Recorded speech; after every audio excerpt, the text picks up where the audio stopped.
So who am I here with? My name is Otis James Crocker the Fourth. Otis. I am a musician from Austin, Texas, and I love this freaking city, man. Do you currently perform, do any live shows? So I do busking whenever I can, and a lot of my more formal musical performances are mostly during jams. The jams are where the magic is, man. That's where people meet each other and develop sounds and stuff and get inspired.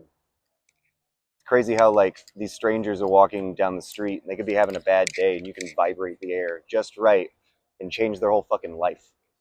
Just with one good song at the right time. Wow. It's a great place to do it, man. It's a magic trick. It's a magic trick. It is, dude. The magic of the streets is what you said earlier. The magic of the street. It's got a weird magic to it out here, man. Sometimes it's black magic, sometimes it's white magic. Yeah, a little bit of both at the same time. Gray magic. Gray magic. So, where can we find you if we wanted to see you perform? Uh Man, I'm kind of four corners to the wind lately, man. I go where the dope takes me. Uh, the music speaks, I just translate. Mostly during like festival weekends, the best place to find people is on South Congress. South Congress. That's where people go to cut their teeth and learn how to be a performer. Because Social media wise, though, social do you media, have any connection there? Otis.krocker. OtisKrocker at Instagram, Facebook. Probably got an OnlyFans out there, I'm sure. Wow. Okay. A jack of all trades. Yeah, man. Yeah. Right on. Right on. How was your childhood growing up? I was a shitty kid.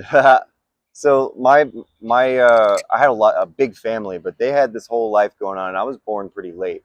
Right. Nobody really expected me to pop up, so I kind of grew up like feeling like I was crashing a party. Like who invited this guy? Oh, Over at okay. Thanksgiving. Oh, that's Pat's kid. Don't worry about him. You never stuck in to the family? Not really, and it's not their fault. I was an ankle biter. That's for sure. But school was where, I don't know, like a lot of the coping mechanisms I use day to day, I learned it, trying to fit in school. 'Cause kids are the most honest fucking people in the world, dude. They'll tell you some shit that you don't want to hear. That you should be able to, Right. Right. Uh, Because they don't have that constant battle with being normal. well, because they haven't been programmed to be ashamed of other people's feelings yet. Right. They're punk rock, man. It's all fuck you, hear me. Right. And they don't even have to be loud. They're just powerful, with the tools that they're given. Right. Because there's no limitation there. Right. What should we know about you? I'm fucking awesome. I kick ass, man. One of the things that this whole living outdoors thing has taught me is adaptability. Turns out, I'm pretty good at being adaptable. Um, I pride myself in being able to fit in with different cultures, different cliques, different environments. When I gave you that cigarette 5 minutes ago, why'd you immediately pay it forward to the guys sitting across from us? Well, so I already, I'm stacked up on smokes. People's first instinct whenever you have what you need and somebody tries to give you a gift, to say no, thank you. But I guess you can ask that person to give it to somebody else, or you yourself can accept that gift and pay it forward yourself. Because whenever somebody gives a gift, they get good karma. Whenever you deny a gift, you're robbing that person of an opportunity to get good karma. 100%. I see it in real time. You demonstrate that. My mentor, Lotus Wanderer, he's got a rule number 1: ATM. Always take the money. Don't ever be magnanimous or altruistic and say, "Oh no, thank you." No, always take the money, first chance. I like that. I come from a background of sales. Yeah. So I can relate to that. What'd you sell? I did HVAC. HVAC. Nice. Everyone needs HVAC. Everybody needs HVAC. That's right. It wasn't really hard to sell in Austin. Yeah. That's Yeah, actually why I started this so channel. fucking hot. Exactly, right? But honestly, why I actually started this YouTube channel is because I was tired of selling and performing It is very constantly performative. in the state of capitalism, Mm. right? And what that does to someone and the way their mindset is. It does change the way you think, huh? Getting a dollar, the more dollars I can get from you right now. You see people more like puzzles, less like labyrinths, I guess. Does that make sense? Yeah. Not many people can understand that. A There's not labyrinth. a lot of people that can understand what you just said. And sales, man, is the root to capitalism. You know what I'm saying? Well, I mean, even in like a barter trade situation, you still approach people the same way. If you need that pointy rock, but all you have is a stick, you don't immediately come up and try to take their pointy rock. You gotta flank them a little bit. You go, hey, what's up, bro? How you doing, man? You having a good day? All right, man. You seem cool.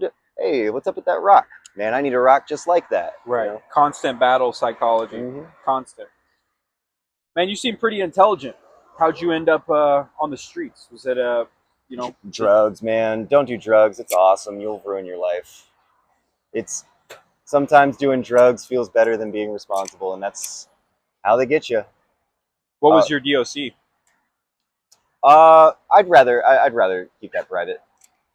I hear a lot out here. Methamphetamine's really bad.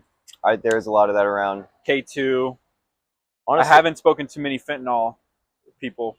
I don't think they're able to usually have conversations. Benny's bad news, man. Bad news bears. It's I've seen people kick heroin and they can't kick Fetty. Like that stuff. It'll turn good people into monsters. It turns all your bad feelings into good feelings, and that means shame. You don't feel shame. I want you to understand that the way that I do these interviews isn't to judge you. No, of course. You know what?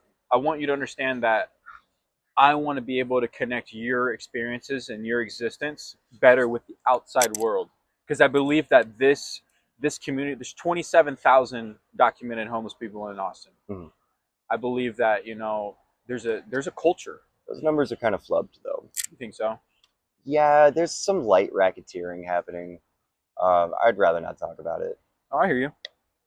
But whenever you're out here, It's funny. I got those numbers from my other homeless person. Yeah. So it could be up or down. I don't know. Well, 30% of statistics are made up on the spot. Ooh. Like that one. And that's a statistic. Ah! There you go. Gotcha. You're funny, man. You're funny. I told bro. you, man. I'm awesome. Awesome. I kick ass. So, are you currently looking for a job? Yeah. So I shop around. I work in bars. I do odd jobs and stuff like that. I do the day labor programs. Labor gigs on Craigslist and stuff yeah, like that. I make it by mostly through the connections that I make with people. Whenever I started doing this, I decided that I was going to try to do it without ever holding a sign, or not to diminish anybody that does that. Yeah. But I hear you. I can come out one day. I will be able to come out of this saying that I never asked a stranger for $1. Every day is like at least a year of experience out here on the streets. There's so many people, man. There's so many perspectives, so much shit going on, and everyone wants to tell you about it. That's the coolest part. Right. Everybody does want to tell you about it because it's very interesting. Just take the 801 from Republic Square and back round trip. It's better than TV. Do you have a phone on you? I don't know. I was looking for somebody to go with me to some of the like harsher spots, and maybe plug into some of those spots, because I've been on Republic Square here the past few days. I mean, it's a lot going on out here, though. If you need a Sacagawea, bro, I'll fucking take you into the depths, dude. Dude, you're really smart, man. Thank you, thank you. It's just about listening, man. If we wanted to give you a job, if one of our viewers were in here in Austin wanted to give you a job, what are you good at? So I love to cook, and I love being in a management role. I'm a big picture kind of guy. I've done my fair share of dirty work and labor, But I pride myself in being able to see a situation and recognize what needs to happen to make it better, more efficient. I would love to be a shift lead on as a cook, but honestly, man, I need some session work as a pianist. That's what I came here to do. A pianist? Yeah, I'm a piano player. I'm pretty freaking good too. I'm gonna have to get your information and put it in the description. Please, that'd be awesome. You know, were you here for the last freeze? Yes, sir. It was bad. It was cold, cold, cold, and I had just hit rock bottom. I had nothing. I was freezing my ass off on Slaughter Lane, right? Bundling together cardboard in emergency. And I would wake up freezing and think, man, I should call in quits, go to a different city, try something different. But every single day I would freeze my ass off because maybe tomorrow I'll get a chance. Maybe tomorrow somebody will give me another shot. What do you want this title of the video to be? Love loudly. Love something so fucking loudly people can't help but learn how to love it themselves, or at least be inspired to love something as loudly as you do. I like that. Create, man. Create as much as you can. Every chance you get. Even if you think you're going to be bad at it, be the worst at it. Be the worst you can be. Fuck them. No one ever expected you to be perfect. They don't even expect you to be right. Just do what you love to do, and people will respect your honesty, man. That's great, man. I like that. You seem like a really good person. You know, I'm no saint. I have my blemishes. I've interviewed a few killers already out here. Really? 100%. I don't doubt it, man. You know, survival instincts, man. Shit has to happen sometimes. You ever heard of Camp 13? No, I haven't. That doesn't exist. Not anymore. I don't know what you're talking about. You said what? I don't know what that is.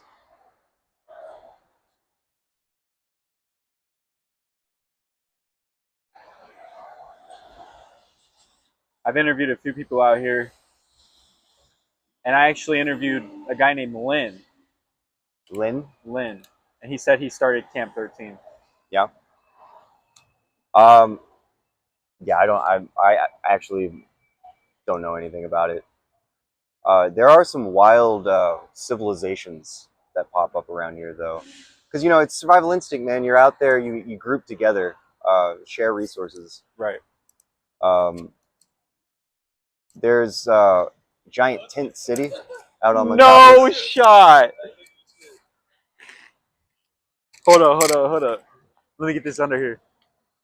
No way. Who is that, Z?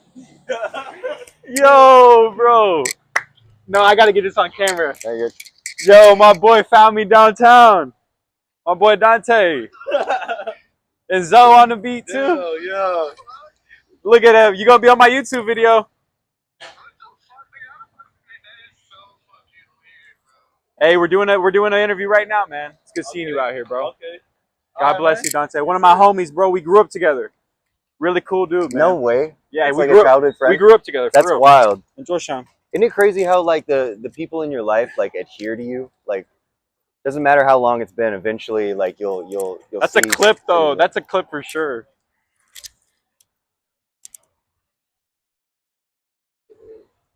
So because it's a small world. Dude, it's tiny, man. Austin's a pretty small city too. Yeah. Like compared to Dallas and Houston, but here, like the homeless population. I don't know if I want to call it a community. Homeless population. You see a lot of characters. You have a lot of reoccurring characters. Mm-hmm.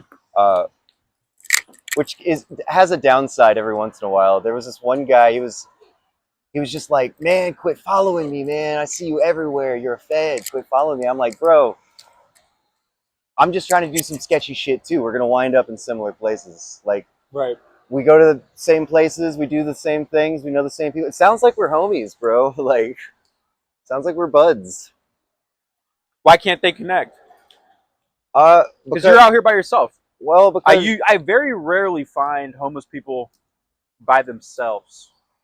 Because they like to be grouped up. Some people have groundbreaking, earth-shattering trauma that you know. Some people have groundbreaking, like earth-shattering trauma that 100%. that teaches them that the people in their world are out to hurt them. That they can do everything right and they will still get punished. Yeah. And it's not their fault, man. But it is kind of an Ouroboros. It's self-perpetuating because they don't allow people to come in. They don't allow that kind of growth because they're at a state of mind where the world has made them suffer to a point where it's just it messes with their psychology. oh, you made eye contact with me, you want something from me. You crossed the street at the same time I did, you're following me. You're trying to hurt me. A lot of people out here I've heard is struggling with mental illness from traumatic instances, like you're talking about. Yeah, mental ill, like there. If you're out here, a lot of times there's a pretty good reason. It's because you don't integrate into society very well. Um, Sometimes that comes down to things that you can label as a mental illness. A part of your brain is incapable of understanding why or understanding how to fit in. That you just literally just don't have that fuse in your brain. But the drugs don't help, man. I've got borderline schizophrenia, and whenever I use, there's people in the woods, man. There's like I'm getting gang stalked. There's people looping around in circles and stuff. Uh, but then give it a couple weeks, and oh, they're not doing it anymore. You know, it definitely doesn't help. You're out here in this interview getting rained on. Yeah, dude, I love it. I love this shit. You're awesome, man. It's the little things, bro. Yeah. So you have a whole different reality. So this is what I want to share with people. There's a whole different perspective of life, being this free. Freedom is a good word to say, but is it freedom from oppression or is it freedom from responsibility? That's what I struggle with. Hold on. Let me sit with that for a second. Oppression, responsibility. Like going to work, is that an oppression or is that a responsibility? Depends on what tools you're given.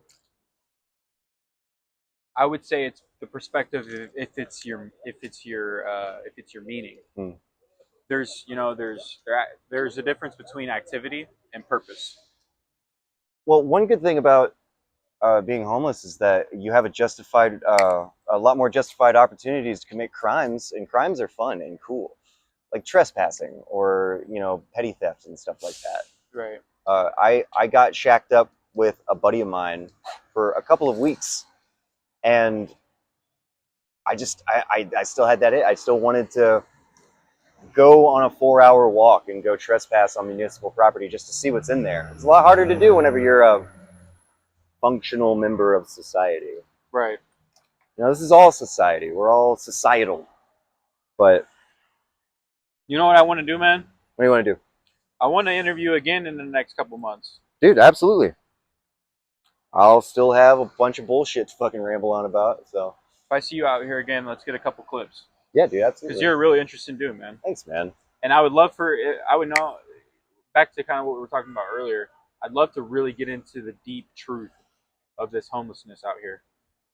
That's what if you could take me to some places, I'm willing to risk. I'm willing to put some risk on it. There is no truth about it, man. Sometimes people fuck up. Sometimes it's a transitional period.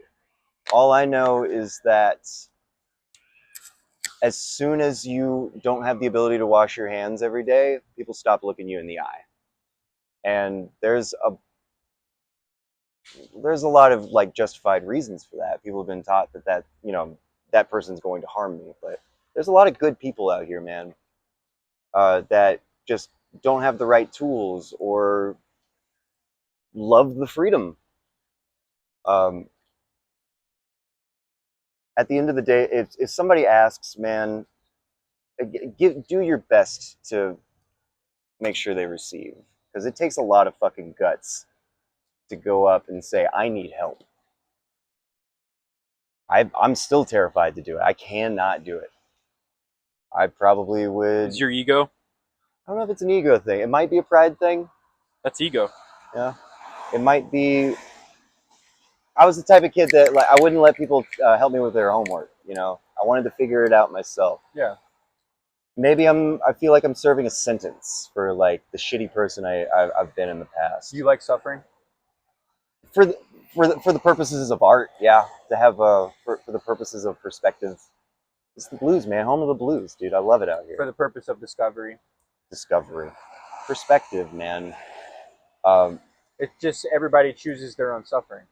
And if you don't, it'll choose you. Before all this outdoors shit happened, I don't like saying homeless. This is my Houseless? home. No, fuck that. I just don't pay rent, you know? This is my home. I'm always home. Whenever they do South by Southwest, people are in my living room, you know? But before this, if I were to get any of the opportunities that have been afforded now, it wouldn't have meant anything. I wouldn't have understood, you know? It takes you down to the fucking brass tacks of humanity, man. It's scary and it's sad and it's beautiful and it's hilarious sometimes. It brings out the more humanity out of people. If you are like, it brings out the parts of humanity that we've built an entire society around pretending doesn't exist. Theft and murder and rape and Trafficking. dishonesty and trafficking and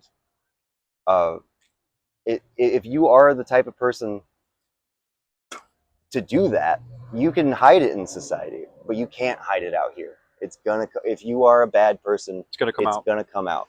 If In you are real a time. good person, it will stay. Is there anything else you want to share with the world?